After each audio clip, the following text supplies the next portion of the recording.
पवित्र अशा महाराष्ट्राचं दैवत छत्रपतींच्या पदस्पर्शाने पावन झालेल्या या पुणे नाशिक हायवेवरील मंचरमधील नंदी चौकात शेतकऱ्यांच्या हितासाठी आणि शेतकऱ्यांसाठी होऊ घातलेलं हे कांदा आंदोलन आज आपण गेले अनेक दिवस पाहतोय की हे आंदोलन हळूहळू मोठं होत चाललंय. निवडणुकांचा काळ संपलाय, कांदा काढणीचा काळ संपत चाललाय, परंतु कांद्याचे आंदोलन करायची वेळ का येते? कारण आज जर पाहिलं तर आपण नोव्हेंबर डिसेंबर पासून आपला कांदा मार्केटला नेतोय. कांद्याचा बाजारभाव जर पाहिला तर कांद्याचे जे उत्पादन खर्च आहे तो उत्पादन खर्च निघत नाही.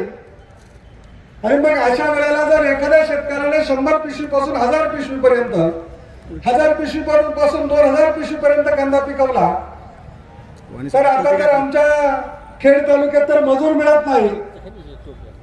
जे शेतकरी 500, 1000 पिशवी कांदा पिकवायचे ते 100-200 पिशवीवर आले. परंतु कांदा सोडून इतर पिकाकडे जावं, ऊस तोडायला जावं तर ऊस तोडायला माणसं मिळत नाही. सोयाबीनला भाव नाही. कांदा सोडून बटाटा लावावा तर बटाट्यामध्ये उत्पन्न परवडत नाही. मग शेतकऱ्याने करायचं काय? शेवटी ज्वारीचा पर्याय निवडावा. तर ज्वारी काढायला कोणी येत नाही, ज्वारीला भाव नाही, तरकारी मालाला भाव नाही. मग शेतकऱ्याने शेती पडून ठेवावी. पडून ठेवली तरी त्या शेतीला या ठिकाणी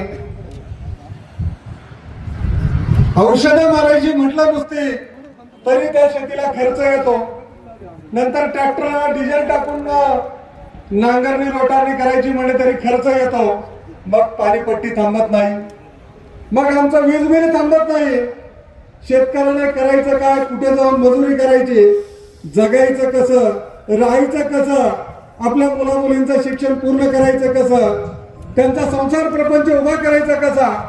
गेल्या 25 वर्षाची जी परिस्थिती होती, मला आठवत आहे.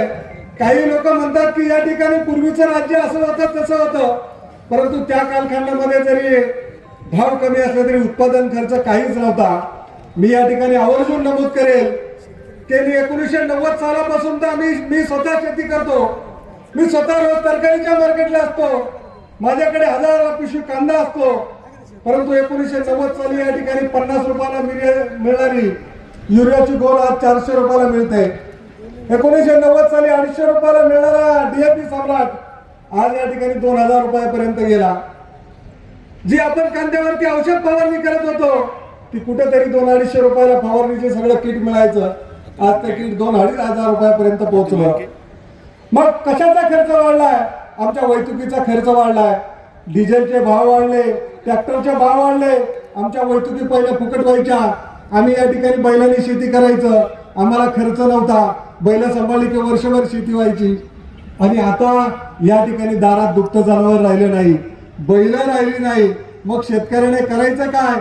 शेतकऱ्याने ट्रॅक्टरने शेती करायची. डिझेलचे भाव गगनाला भिडवलेत.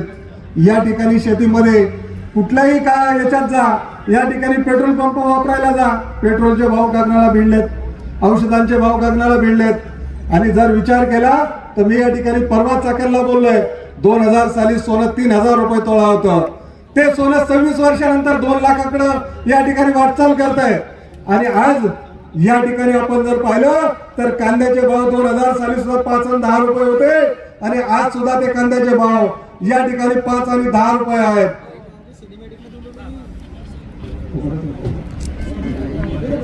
आणि मग त्या कालखंडातला उत्पादन खर्च काढा आणि आजचा उत्पादन खर्च काढा. ज्या वेळेला शेतीमध्ये काहीच भांडवल नव्हतं, माझ्यासारखा शेतकरी ज्या वेळेला लहान होता त्यावेळेला कांदे काढायला माणसं फक्त कांदे मिळतील या आशेने यायचे. मजुरांचा ढीग लागायचा, आपल्याला 2 कांदे मिळतील, वर्षभराची भाजी होईल. मग त्या कांद्यासाठी लोक त्या मजूर म्हणून यायचे आणि वानावळा म्हणून कांदे घेऊन जायची. आज ती परिस्थिती समाजामध्ये राहिली नाही. आज समाजात परिस्थिती बदललेली आहे. सगळं या ठिकाणी विकत मिळतं. बलुतेदारी सिस्टम संपली. आपला समाज या ठिकाणी संपत चाललाय. समाज विघटित होत चाललाय, वाळूच्या कड्यासारखा होत चाललाय. आणि आज अशा कालखंडामध्ये तुम्ही जर आमची कुटुंब विस्कळली, आमच्याकडे माणूस म्हणणार राहिलं, तर आमच्याकडे या ठिकाणी कांदा उत्पादनाची ताकद कमी झाली असताना ज्या वेळेला या ठिकाणी आम्हाला भाव मिळणार नाही, आम्ही शेती करायची कशी, आम्ही जगायचं कसं? आज उत्पादन खर्च कांद्याचा पाहिला तर उत्पादन खर्च 18 रुपयाच्या 19 रुपयाच्या दरम्यान जातो. आम्ही कांद्याला पिशवी आणायची, तो मार्केटला न्यायचा, तो विकायचा आणि त्यावेळेला घरी येईपर्यंत तो 25 रुपयापर्यंत जातो. आणि आम्ही जर उत्पादन करून तो 5 रुपयाने विकला, 20 रुपये जर पदरचे प्रत्येक सीजनला शेतकऱ्यांनी भरले, तर कुठला येणार कांदा शेतकऱ्याकडे पैसे, कुठलं शिकवणार तो मुलांना, कुठलं उभा करणार प्रपंच? आणि मग यांनी म्हणायचं शेतकऱ्याला कर्जमाफी केली, शेतकरी कायमच कर्जात असतो. अहो, शेतकरी कर्जात नसतो, हा शेतकरी कर्जात तुम्ही घालवलाय. तुम्ही या ठिकाणी उत्पादन खर्च वाढवला आणि या ठिकाणी आमच्या शेतमालाला भाव कमी केला. आज तरकारीची काय अवस्था आहे? टोमॅटोचे भाव कधी वाढले, कोथिंबीरीचे भाव वाढले, तर टीव्ही चॅनल नुसते दरानं उठतात. शेतकरी या ठिकाणी गिरायकाला परवडत नाही. आणि अशा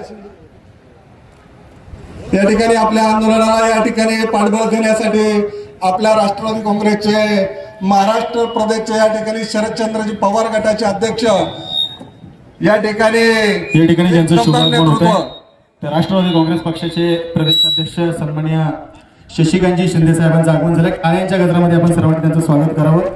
त्यांच्या समवेत जुन्नर तालुक्याचे कार्यसम्राट माजी आमदार अतुलजी बेनके साहेब, पंचायत समितीच्या सदस्य प्रियांकाताई वाघ, आपण अतुल शेठ बेनके साहेबांना विनंती आपण व्यासपीठावरती यावं.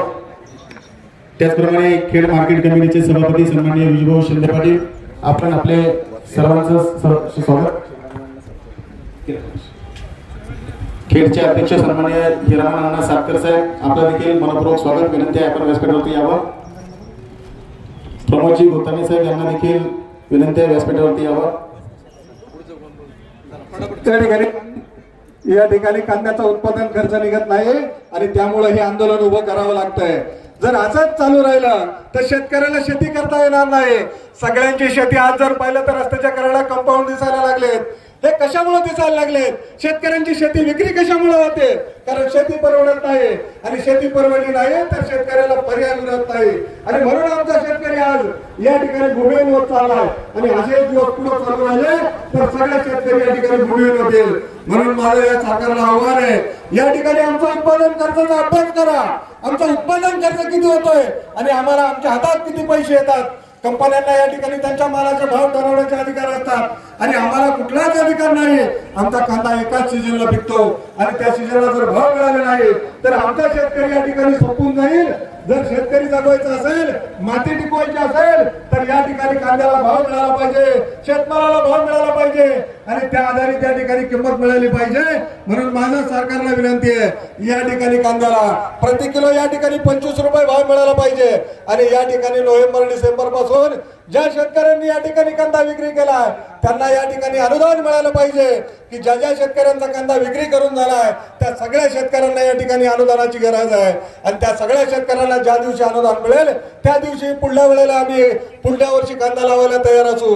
त्यामुळे मला निश्चितपणाने सांगायचंय की या ठिकाणी या सरकारला जाग आणण्याकरता आपण सर्वांनी या ठिकाणी एकजुटीने एकत्र यावं आणि या ठिकाणी हा कांदा प्रश्नाला आपण या ठिकाणी पाठिंबा देऊन आपण या ठिकाणी हे जन आंदोलन मोठं करावं.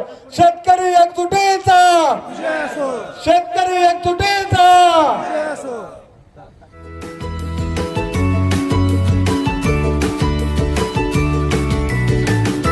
बातम्या शेतीच्या, बातम्या मातीच्या, बातम्या अन्यायाच्या, गुन्हेगारीच्या,